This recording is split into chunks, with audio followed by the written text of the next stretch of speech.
And the Board of Education acknowledges that we are on the traditional territory of the Comox First Nations. We would like to thank them for the privilege of living on their land and the gift of working with their children. And I just want to thank you all for coming to the meeting today, either live or virtually. And just a reminder to everybody that's in the room that we are live streaming and this meeting is being recorded. I would like to see if a trustee could adopt the agenda. Trustee Howe? The Board of Education, School District 71, Comox Valley, adopt the January 30th, 2024 meeting agenda as presented. And seconder is Vice Chair Leslie. Any discussion? Seeing none, all those in favor? Thank you. Carried. Next, board meeting minutes.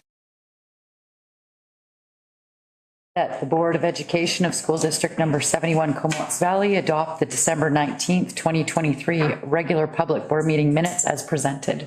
Thank you, Trustee Maysack. Seconder? Trustee Howe? Yep. Discussion? All those in favor? Carried. Thank you very much. Number 4 is unfinished business, of which there is none to discuss. Number 5 is record of in-camera meeting minutes. December 19th, 2023, regular in-camera meeting. January the 16th, 2024, special in-camera meeting. That's for that. In your board packages, of which I hope all have access, is the board report. And welcome to everybody who's here at the meeting tonight. And I would like to recognize that in a couple of weeks, it's our district professional development day. And I'm looking forward to the learning that's going to take place then.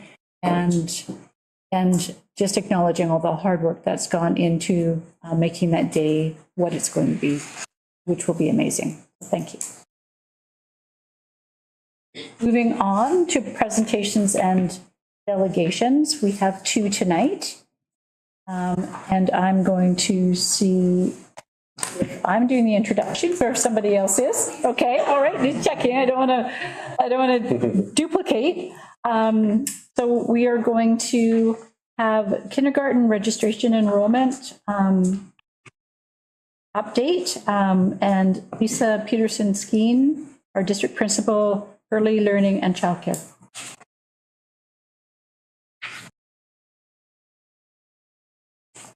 Thank you for having me tonight. Kindergarten registration has started, and it's an exciting time for families all across the valley, and also a little bit of an anxious time also.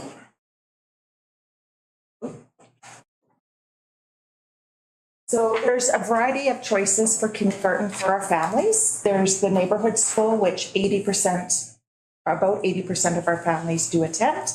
We have the Indigenous K1 at Putledge Park, early French immersion at Putledge Park and Robb Road, Montessori at Quinish and Queen Elementary, and then the Fine Arts E-Academy and Compass at Navigate. Each of our programs have a one-pager, like is seen on the screen, to allow families to better understand the programs. There's lots of information up on the district website to help families make their choices.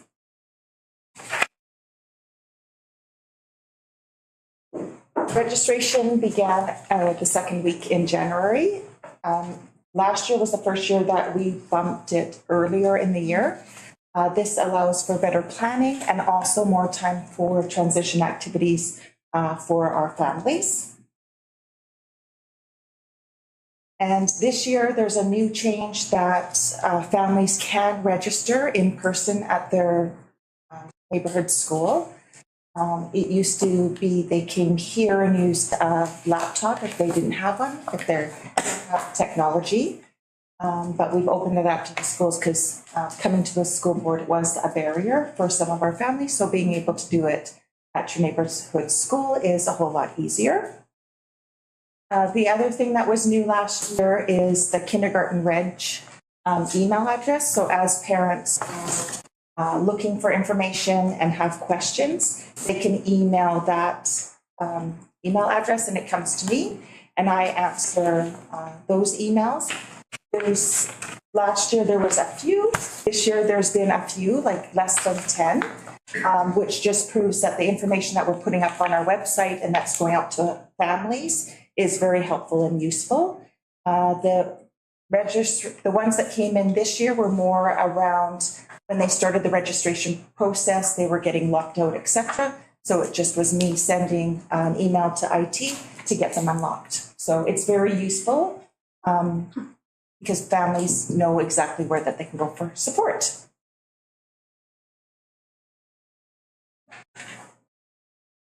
Supporting kindergarten transitions is extremely important for our families, and there's a variety of ways that we do this. An email with all the information went out to our PE principals and vice principals a couple of weeks ago, just explaining to them all the different things that take place. Some of the things that we're most proud of around our kindergarten transitions is our district-wide transition form that was developed with myself, Tracy Peterson at Inclusive Ed, and Lindsay Fries at the Child Development Center. So all across the district, everyone's using the same form. That form will be sent also to our childcare providers so that they can also fill out the forms to support the transition for children in their care. And principals will be sending those forms out prior to Welcome to Kindergarten events. And they're used to help get to know families and their children, and also to help support class placements. We have in the middle is a picture of our Welcome to Kindergarten bags. So every school will do a Welcome to Kindergarten event sometime after spring break, where families come to the school and go through a variety of learning experiences and take home an amazing resource of materials and books and ideas for families to do with their children at home. Strengthening early years transitions is currently happening in Courtenay Elementary and Cumberland. So they are working really hard at building bridges with their community. Some of the events that take place at Courtenay Elementary, Aboriginal Head Start and Clever Raven come into the schools for gym time and library time, and they bring a bag lunch after spring break and just get used to being in the school and meeting the kindergarten teachers. Out at Cumberland, the kindergarten teachers have release time to go into community. So they visit all the childcare centers in Cumberland and then invite the children back into their classrooms. So we're just trying to get as much exposure as we can for kids in schools and getting them familiar with the adults in the building. Both schools this year are trying something new, and that will be an evening session for parents before kindergarten starts to answer questions. Welcome to Kindergarten is for the children. So we really want parents to focus on enjoying and celebrating the learning in the school. So the hope is that parents' questions get answered a couple nights before or a week before the Welcome to Kindergarten event. And then when they come to the kindergarten event or prior to, they can talk to their children and say, I met your teacher. And it's going to be exciting, just really promoting the positiveness heading to school. The bottom picture is taken last week at our early years dinner, where we're working on fitting the early years puzzle together. How do our childcare providers and the school work together to best meet the needs of the children in our valley? We had 70 people for our meeting last week, and we really focused on who's at the table in our room, who's not, who needs to be added to the table. And then we went into a really great conversation about how does childcare make connections with schools? The feedback has been great. They want to do more of it. And we have one more meeting in April that will go a little bit deeper.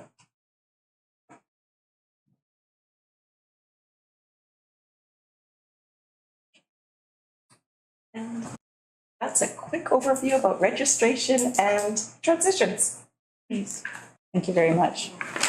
I just want to note that it's the dragonfly theme tonight. Yeah.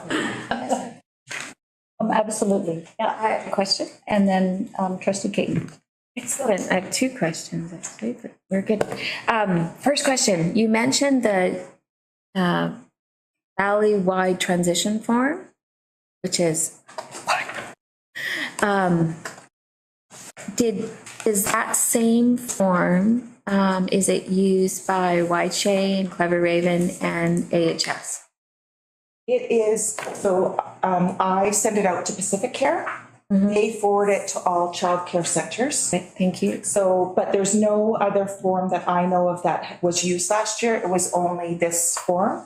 The reason we went to one form was different people were doing different forms and parents were overwhelmed with the information that they had to keep on repeating. And they were also concerned and questioning why different schools had different questions on their forms. So this just makes it consistent across the district. Awesome. And then you mentioned there the connection of YCHE AHS with Courtney L. Is there a connection between AHS, YCHE, and the Indigenous Kindergarten Program in terms of visits prior to? I know last year Brooke did some visits. I think she did home visits with those kids who were registered. I'm not sure if she went to the programs or not. Or the programs came to her? Or the programs came to her, yeah. Thank you. Trustee Caton. So thank you. Thank you for the presentation. I'm looking at kindergarten registration. Sure has changed when I registered my kids and we camped out 11 o'clock at night and 5 o'clock in the morning in front of the schools together on that one there. The question I have is regarding numbers. I know it's probably too early, but kindergarten registration is an early indication of what we're looking at for our class sizes for the school year in possible areas of a concern.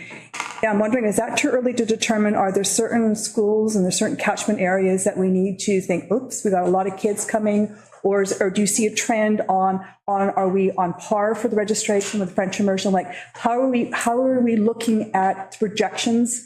And when will we know what our actual numbers would be as we move forward for that? Because that goes a lot with school classes and looking at the enrollments.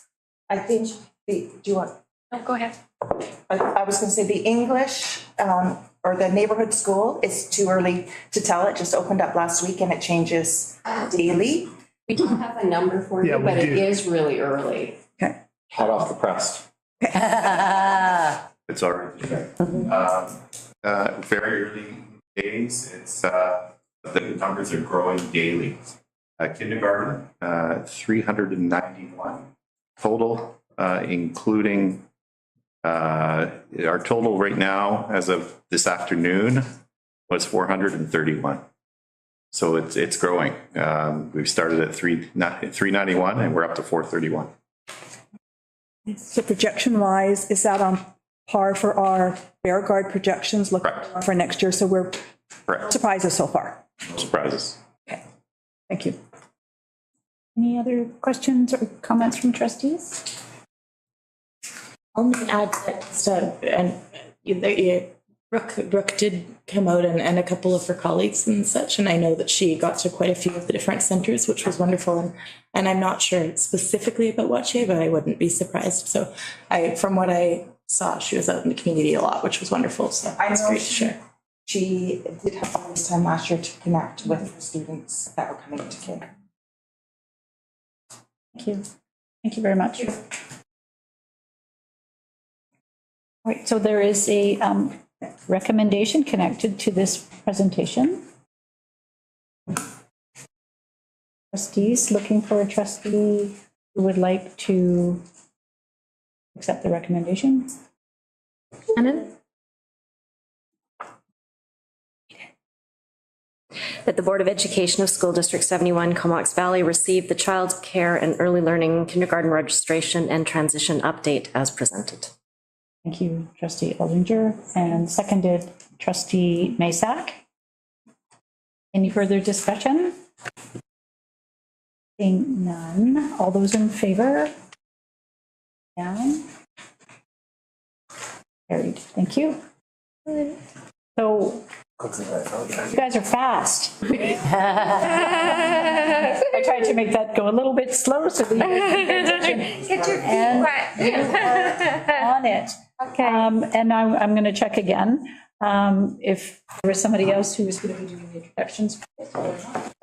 Feel free. If you had something prepped, like. No, I obviously know them very well. So, Over to you. so for those who don't know, Kyle Timms is the principal of Lake Trail Elementary. Yolanda is the school. Oh, yes. defaulted to Michelle.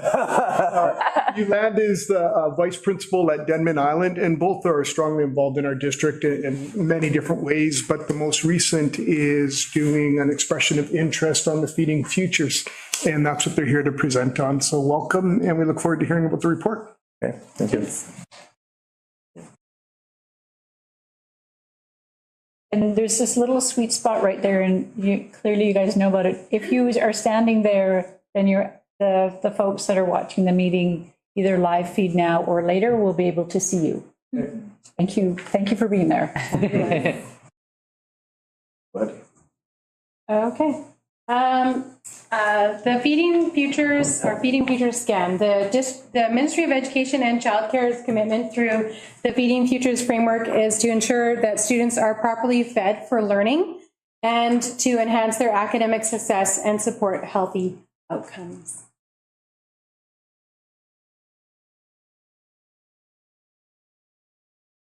Based on the Feeding Futures mandate, our report and recommendations focuses on the province's 3-year financial commitment for consistent and sustainable food funding and human resources support for schools. It's our favorite part. Highlights of the scan. Kyle and I scanned every school and community partner associated with the school foods delivery to students and families in the Comox Valley. Along our journey, we met many very, very passionate staff, parents, and lots of volunteers who are feeding over 1,400 students every day. It's awesome. And we recognize that there are many successful food programs already existing, such as the Healthy Student Meals Program, also known as the SOUP program, salad bars, hot lunches, and good food boxes. And we're also very proud to report that schools are providing their food in stigma-free and low-barrier ways.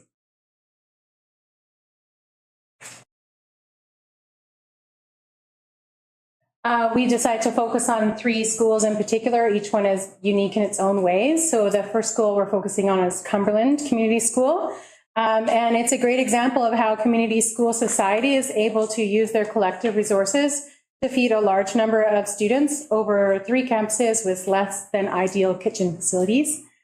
The food services workers source and collaborate with many local food providers to create a diverse and accessible menu for every day. They work with local producers who cook large amounts of food and deliver it in bulk, which is then dispensed into reusable dishes at the school for delivery to the students. You can see them in the picture there. The green and orange dishes. And then the Community School Society provides a holistic approach to supporting the community food security needs through programs such as, well, they already have the breakfast club and hot lunches and snacks during the day, but that also run into after school times. And then they piggyback that with the Cumberland Food Share Boxes. So they work out of the local church with that. And then the Farmers Market coupon programs. They really back the families. And then the next one. And GP Vanier is an amazing program. It's by far our most robust food services provider.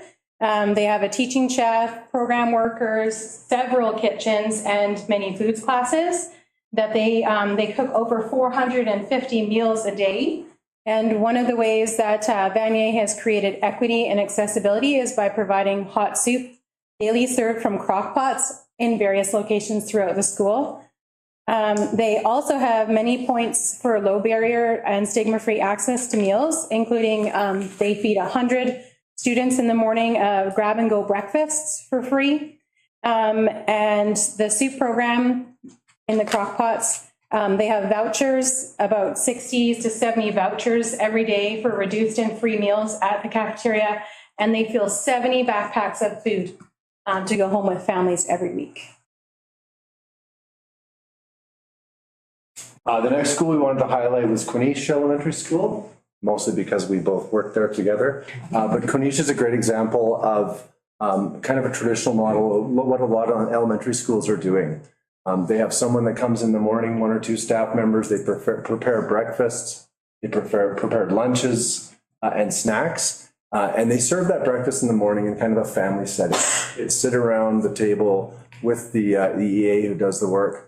And then at lunchtime, what happens at Quinish is the youth and family support worker stands and hands out lunches to whoever needs them. And also snacks are available throughout the day. Quinish is a good example of this because it's really about the relationships. That EA who's in the building working with the kids knows exactly which kid doesn't like mustard and which kid doesn't like cheese on their sandwich. And it's about knowing the kids and making a personalized approach. They also, they serve about 63, and it's hard to get numbers because it changes every day. But they serve about 63 free meals a day at Quinish. And it's a very simple, a pretty cost-effective method that they've come up with to serve a lot of kids in, again, a small facility. So our job was to come up with some recommendations and deliver those to Dr. Morrow. And we did that just before Christmas break. In schools, we know how to do education, which are pretty good about that. We're trained for that. We have professional development, we have curriculum, we have all these supports. Food, we do a great job of getting out food, but it isn't organized. It's not collaborative. It's not the same way across every school. Schools have sort of created these models on their own without direction. So the big thing here is getting that collaboration and getting schools to learn from each other and work together. So we'll go into a little bit of there's 8 recommendations. There's 6 we're going to highlight here today. The first one, as I mentioned, is someone looking after it all, someone being that coordinator, who's in charge of food at schools. Well, it's this person. It's a critical role in maximizing, making sure that the money goes to the best possible place, the most kids get fed as possible, and coordinating with, as it says up there, creating a vision and mission, connecting with schools, with all those community partners, creating a budget, dealing with the staffing, communication with the community, and reporting to the district and ministry. It's a big job that so far has been done kind of by each principal at every school and gone off in many different directions. Good directions, but if someone's looking after it, we can have it much more coordinated. We believe that a current school administrator put into that position would have the relationships and the connections to be able to get rolling with that right away. We already have that knowledge of the schools in the district. The next recommendation is also about staffing. It's talking about a district food coordinator. One thing we found is that there's more than 20, that every school has someone out there shopping at different places and creating different menus and redoing everything in 20 different places. So what we're hoping is that someone can support that and can work on delivery of food, of common shopping of food, of setting up menus that different schools can all use the same sort of thing. Connecting the schools together and also with the outside agencies. That variety is good, like I talked about at Quinish. We know that this kid doesn't like mustard, but some collaboration and working together by a coordinator would make it so much more effective. School-based food staffing is another one. We can't do it without those people at the school, the EA or the youth and family worker, the ISW, who has the connections with the kids. So one of our recommendations is to continue to fund it, and we've been doing that, usually through other funds, but through Feeding Futures, we want to continue funding those people to be able to, the food comes in, but someone's actually got to prepare it in the morning and get it out to the kids during the day. And that person who knows the kids best is probably the best person to keep doing that.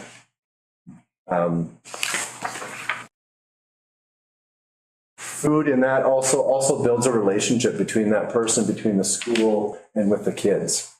So it's an essential part of it. Right, centralizing food production, one of what Kyle's talking about as well is that not only are staff going to a variety of places, but they're finding it really difficult to source some of the things that they would like to buy or purchase locally as well. So the delivery of healthy food options in school is very complex, and to be successful, the people that we talk to have asked for a variety of levels of support. And so some of the things that we are highlighting is that aggregating of supplies, providing the options for pre-made meals or partially prepared meals that could be cooked on site, and that schools would like some assistance in providing the food services. There's a variety, needs to be adapted to each school's needs. So part of that is that many schools find it difficult to get out to the farms. Not necessarily all farms are actually delivering to schools as well. So one of the mandates is to support BC and local produced and prepared foods. And so we're recommending that we create a space for local food aggregation and delivery so that the schools can have fresh food from local farmers that is highly nutritious right into the students' hands. And this is where we talk about all the people that we talk to, and we have such passionate volunteers and community members and organizations and partnerships that we recognize those are so valuable in us continuing on with the Feeding Futures mandate and to be successful. And we need to engage our partners and to make sure that we're continuing to value this very passionate group of people in improving and expanding our food support services.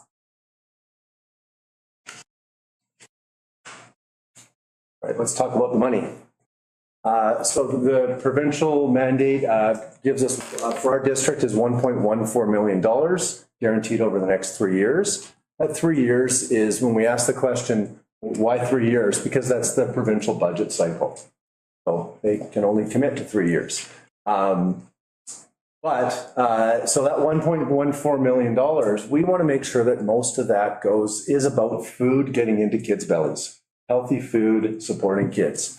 So that red big piece of the pie up there is mostly food, right? That's right now food that's being picked up by schools, maybe being brought in by an external contractor, or that aggregation that Yolanda was talking about.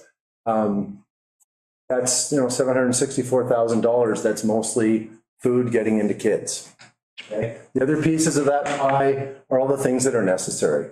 The school administrator, the food coordinator, bit of a holdback money where we can make sure we have it. In-school staffing is there. The other thing that's important in here is that this money can roll over from year to year. Doesn't have to be spent by June 30th. So this year's 1.14 can roll over if it's not spent to support next year.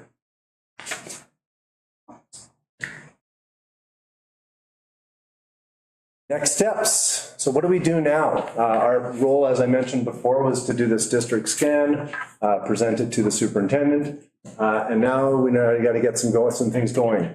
Just so you know, kids have been fed this entire year. Don't worry about it. We're not waiting for your approval. So at the start of the year, schools were given what did you call it? A bridging amount of money that basically was the amount that we had last year to still keep doing what we're doing and improve on what we're doing. So schools have been working on that throughout the year. but now we need to start getting into it. And we've spent about, I think it's about half of that money, a little bit less than half the money was into the bridging. So it was allocated at the start of the year, and now we have the rest to work through the second half of the year. To get going, we need to fill those positions, get the staffing going on that, get the communication out to school communities, to families, to everyone else. We've had principals calling us and asking, so what's going on? So we need to get that rolling. And then if there's any external food providers, services, we need to make those connections and get going on that. It's time for some action on this. We're doing a really good job, but we think with some of our recommendations, we can do an even better job. It's exciting. Yeah. So thank you for your time, for giving us this opportunity to dig really deep into every school. We've never had that chance. Thank you. Thank you. Thank you very much. That was it's a fairly extensive report, and thank you for the highlights that you've provided to us today. I'm just going to open up the room to trustees to see if they have any questions, knowing that we're going to have other time to do that following up. Trustee Caton. So thank you for the report. It was a really good dive into what's happening in the district. But one thing that I didn't see in here, and I'm wondering if we looked at it, is we have a number of our students and families that meet the criteria for food, but have special dietary and other needs. And I didn't see in your report whether schools are accommodating that or aware of that, or how they would support those students and families. And maybe those families are afraid to approach the school, not realizing that support there. So that's one thing that I didn't see. And I'm wondering if it was just something that it's being dealt with, but maybe just not reported on. I'll let you know. Sure. Yeah, I feel that our scan did show that schools are accommodating for different dietary or belief systems for their food. And I know even at my own school, there's always a variety of food options, from gluten-free, dairy-free, vegan. And also part of our proposals was that any food providers would have those as options that they would provide to schools as well. So that was met like in our recommendations in the actual report, that the food provided would also have to have the options available to all schools. So I guess my question is that some families, maybe it's not communicated well enough to them. They're not aware of that. And I'm wondering how we can do a better job of communicating that, because I think one family said they didn't realize they could have that because they didn't realize it was an option for them. So I might have missed that, and I apologize, but what I'm hearing is that that's one thing that I think that we need to better communication on. I'm not sure if you've heard that. Yeah, that does sound like a good communication. Yep. Sure. Okay, thanks. Thank you.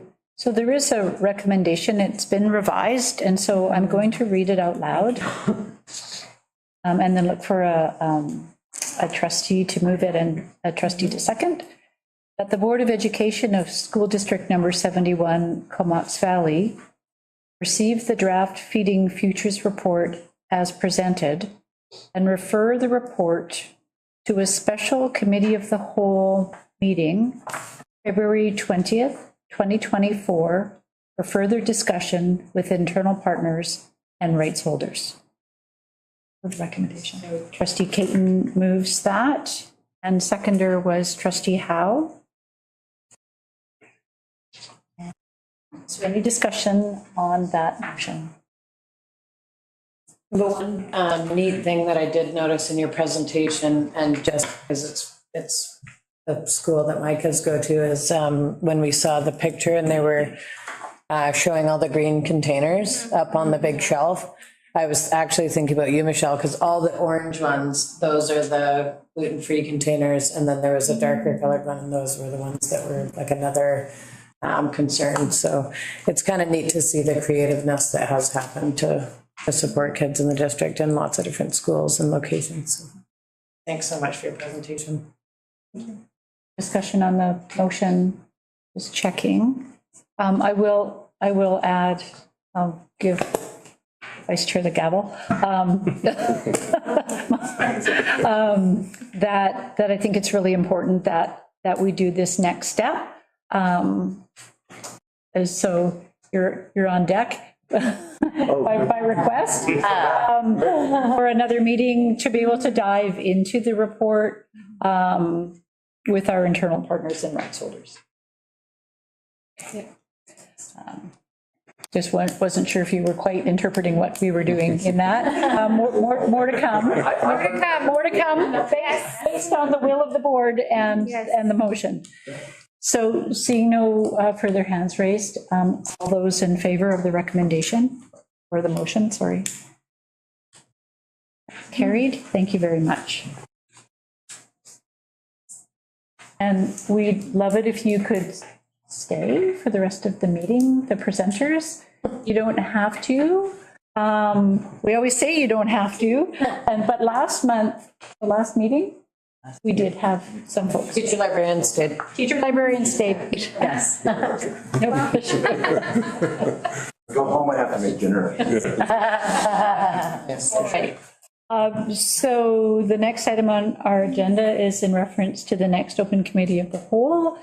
The topic is to be determined, and the meeting date is February the 13th at 7 p.m. Look forward to an update on that in the near future.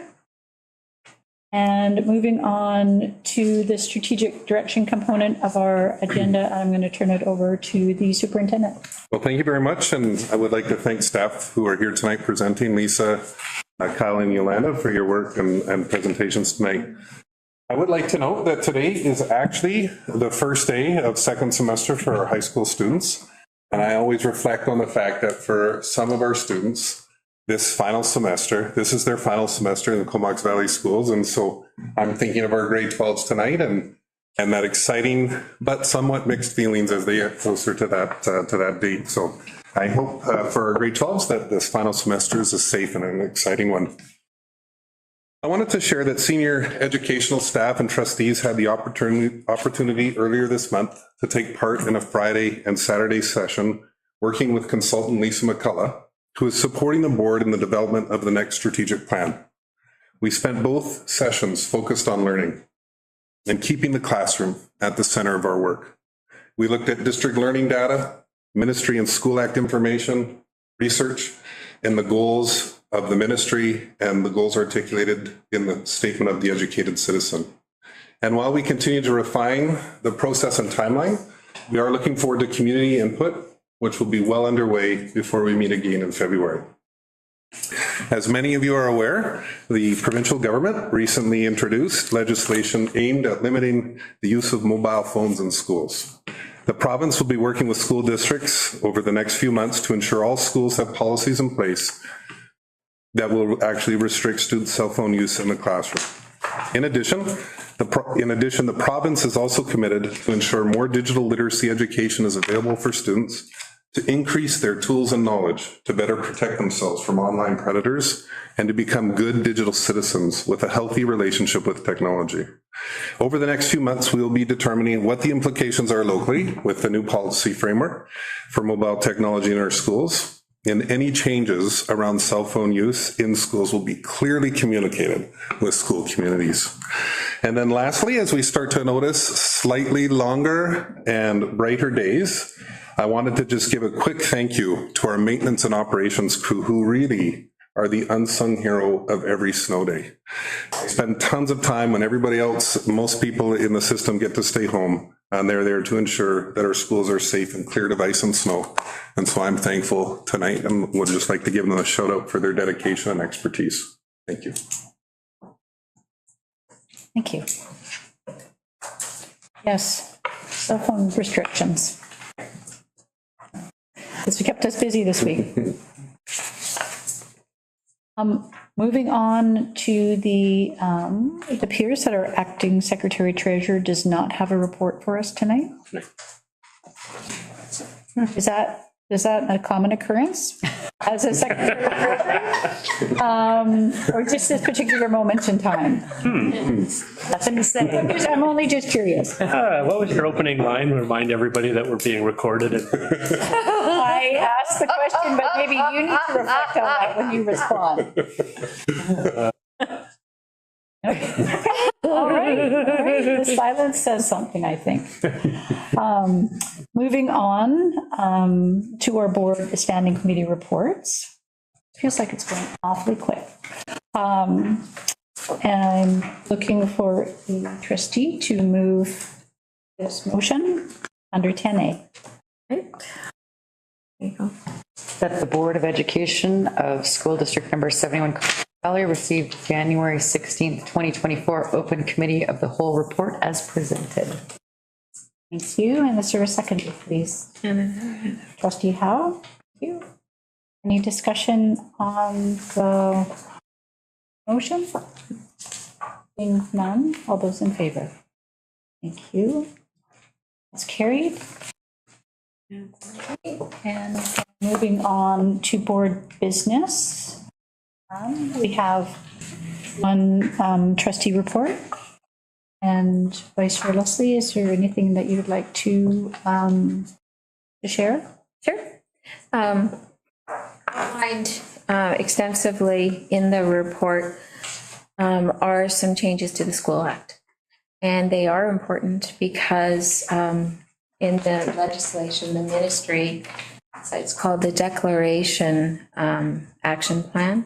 The ministry is putting into writing that all school districts are required to have Indigenous education councils. Our school district has one and has had one for the past 20 years, over 20 years. Also important to this Declaration Action Plan is local education agreements that need to be in place if the nations are so inclined. Thirdly, that all on-reserve students in the nation supporting those students on reserve have the rights and opportunities to choose a school of choice for their child.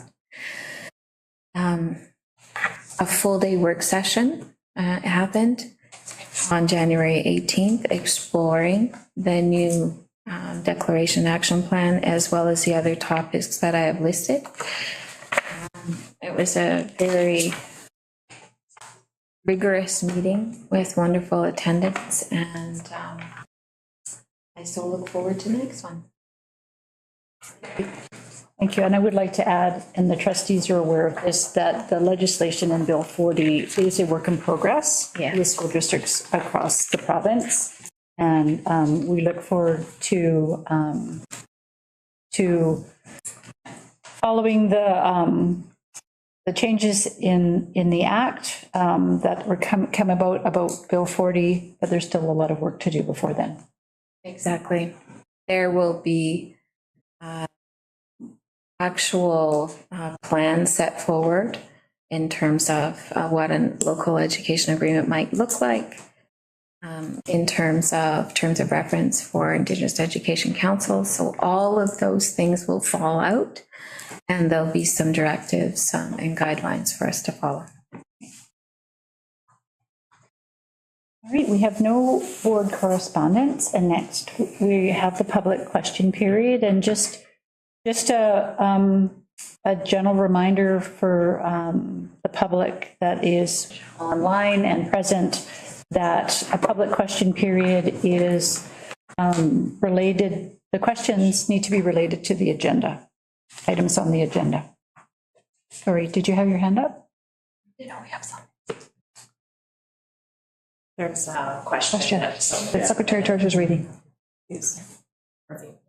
Sorry. There's a number of questions. So while I was talking about the outline for the public question period, magically a question. Yeah, it did. Okay, yes. just like how the presentations flipped when I turned my head this way. It's amazing. Great. They're detailed and probably administrative in nature, so you may want to refer it to staff. Okay. So help me out. See here? There you go. Are we sharing the question in? You can, yes, you can, if you wish to highlight the question in there. It's kind of long. I'm just going to go over here for a second. Yeah. What was the question? Were there two questions?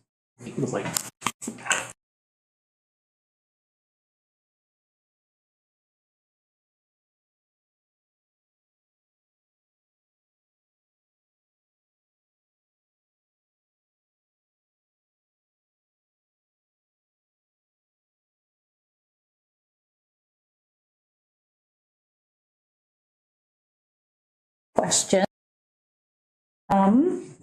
And I will read them out. And I believe that we have the same answer for both, so I'm going to read out both questions. So the first question is, would the Board of Education consider having a one FTE school food coordinator? So that would be one full-time person as a school food coordinator. And the second question is, what would be the criteria for choosing an external vendor to support School District 71? The board passed a motion earlier tonight that we're having a special closed committee of the whole meeting on February 20th with our rights holders and stakeholder groups. I think I've got that right, to have a further discussion and do a deep dive into information that was provided. And so until we have that opportunity to have that meeting, I don't believe we can answer that because we actually don't know to either question. That's correct. And do I need to indicate who asked the question? You can wish. Okay. So the question came from a parent.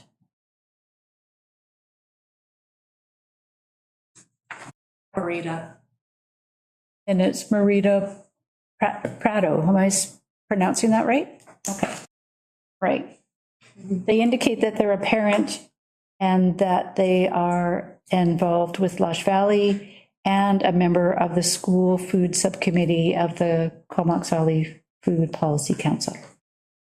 I think I've got it right. Okay, so that was question one online. Maybe there's more now. Maybe. And maybe there's folks that are sitting in the chairs here tonight that may have a question connected to the agenda. So I see two hands, and so Joanne, your hand was first. Yes. First of all, thank you very much, Kyle. First name, Lunda. Yes, for putting this report together. I want to ask a couple of questions about the report itself and then about the recommendations. So I'm Joanne Bays. I'm the Director Emeritus of Farm to Cafeteria Canada. I'm here on my own. I work for the city, but I'm not here on the city business. It's just my own business. I have a history with school food organizing for about 3 decades. And I'm a part of the school committee when I was open. I made it too.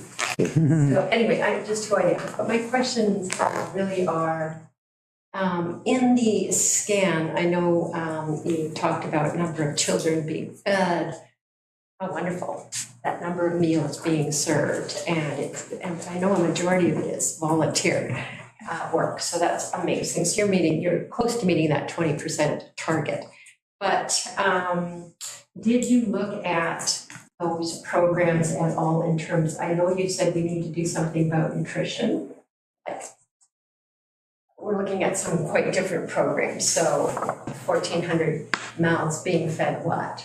Was that something you looked at all in the scan? And I would wonder, yeah, that's a question.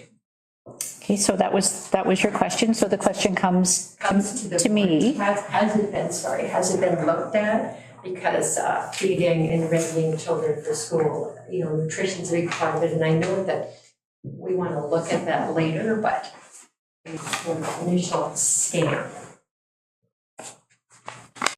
So then when I'm not sure, then I Through the chair.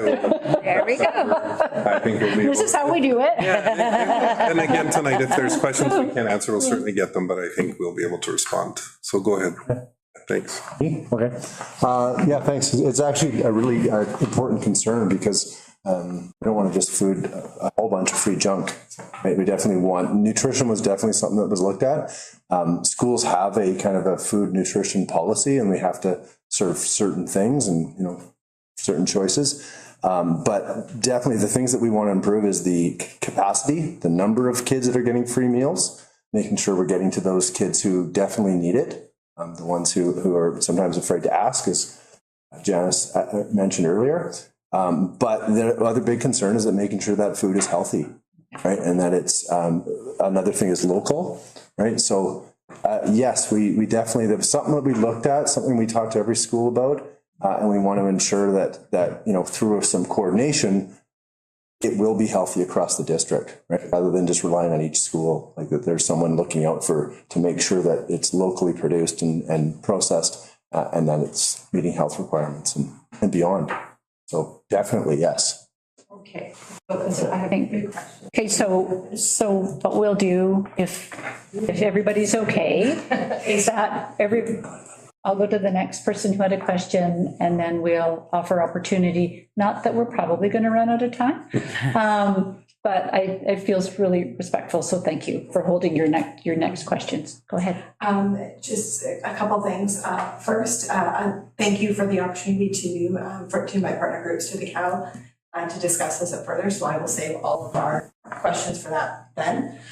Through the chair, respectfully would like to ask Lisa Patterson-Skeen a couple of questions, if that's possible. My two questions would be, first, I love the idea of the invitation to kindergarten parents coming to an evening beforehand. I think that's great. I have grade 8, 10, and 12. I can remember being a first-time kindy parent, and that sort of meeting would have been wonderful.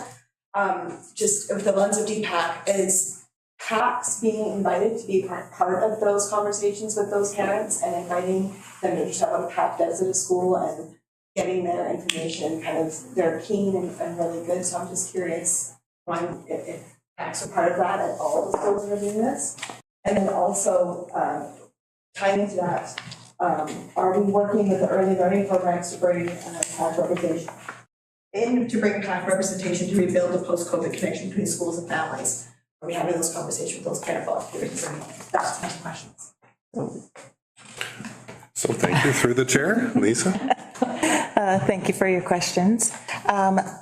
Because the evening meetings are something new this year and they're still in the planning stages, I don't know if they've invited the PACs to those meetings or not, but it's something that I can mention to them. I do know that PACs always, as far as I'm aware of, are invited to the Welcome to Kindergarten events and encouraged to set up stands, et cetera, in order to introduce themselves to the school community and let the parents know that they are part of the PAC is the big one, because they don't realize that as soon as they enter the school that they are part of the PAC, and just what the PAC does for the school, and get on email lists, et cetera.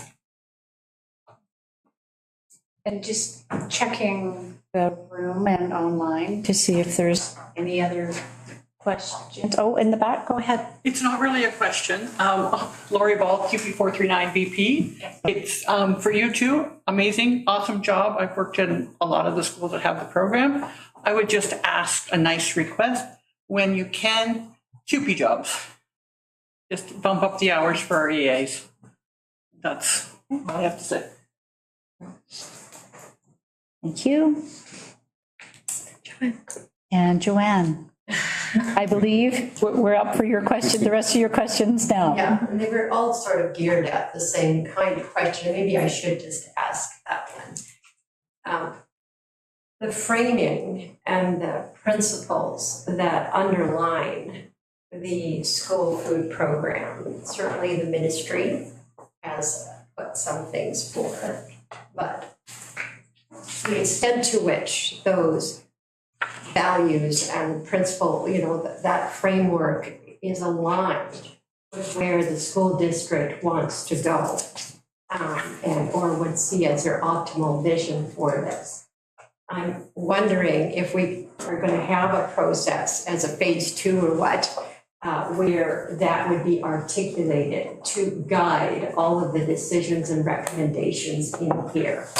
Okay, and you've been very progressive in different areas here in the school district on different topics, and I think this is one. You are a very progressive school district. In fact, one of the most progressive in Canada, so I can say that because I've worked across the country, and we should celebrate that and put that into some kind of framework.